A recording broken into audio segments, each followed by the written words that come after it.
नमस्कार बंधू आणि बहिणींनो, आज दसरा आहे. दसऱ्याच्या सर्व माझ्या बंधू बहिणी आणि मित्रांना दसऱ्याच्या हार्दिक हार्दिक शुभेच्छा. आज आपला जो व्हिडिओ आहे हा स्थूलता यानी की मोटापा, ज्या लोकांना मोटापा जास्त प्रमाणात आहे अशा लोकांसाठी आजचा हा व्हिडिओ आहे.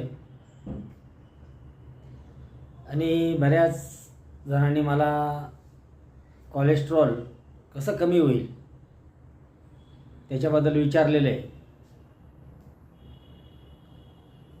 त्याच्या अगोदर आपण कोलेस्ट्रॉल कसं कमी करता येईल घरच्या घरी याची थोडक्यात माहिती घेऊया. नंतर आपल्याला मी जे मोठे लोक असतात, स्थूलता, मोटापा, तो कशा पद्धतीनं कमी करता येईल, त्याची औषधं आपल्याला कशा पद्धतीनं घेता येईल याची सुद्धा माहिती आपल्याला मी देणार आहे.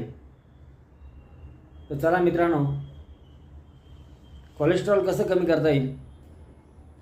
सर्वात प्रथम औषधांपेक्षा आपण जर कधी सकाळी उठल्यानंतर व्यायाम करणं किंवा फिरायला, घरातल्या घरात व्यायाम करायचा असेल तर योगासन करा, किंवा बाहेर फिरायला गेला असेल तर थोडंसं चाललं पाहिजे.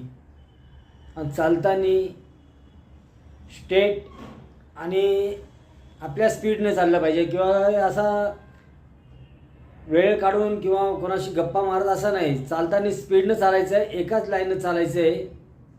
आणि शक्यतो आपल्याकडे जर कधी गुळवेल असेल, गुळवेलचा एक तुकडा आपल्या तोंडात ठेवा आणि चला.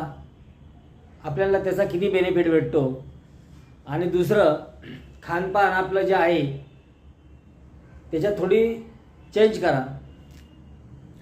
खानपानमध्ये जास्तीत जास्त आपण फळभाज्या खा. कच्चा आहार हा जास्त प्रमाणात घ्या स्लाईडमध्ये. त्याच्यामध्ये आपण काकडी घेऊ शकता, आपण कोबी घेऊ शकता, फ्लावर घेऊ शकता. अशा ज्या मोठी मिरची असते, ढोबळी मिरची, ती घेऊ शकता. असे जे काय आपल्या फळभाज्या या स्लाईडमध्ये सकाळीच वापरा नाश्त्यामध्ये.